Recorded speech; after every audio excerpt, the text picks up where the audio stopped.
Trend Alert com Tessa Peters.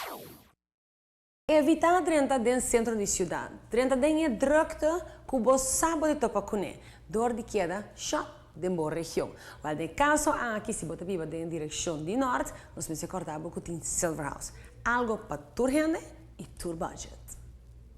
Para Valentine's Day é opção na obsequio perfeito está imenso, pero depende de bo budget e a quantidade de pessoas na estima que você quer surpreender ribedia de amor aqui. Silver House te queda top ribelista, com os assessores na limita e único varia para damas e cavalheiros. E, o importante, no preço fabuloso que a bota busca.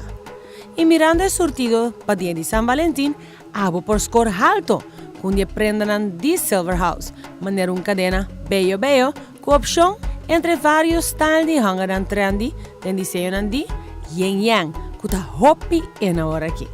Também cadena com o hanger de imã árabe Hamza, junto com o Nasar Busugo, que tem roupa proteção, que tá peça ng hopi desejar.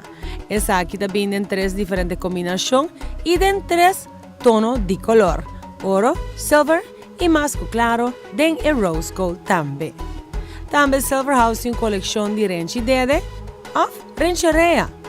Ou se você prefere bonita collar, chamativo ou collar sencillo. A escolhência está dibo. Pero, você opta também para bracelet ng super cool.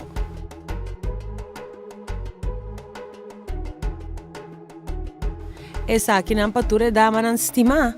Mientras, curibedia aqui também tem caballero que merece bonito regalo de aprecio e amor.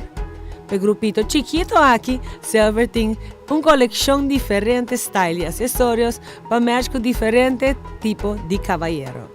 Ove surtido aqui pegaina mais robusto, e combinação de silver com rubber tá echt e toppen de toughness ribe território aqui.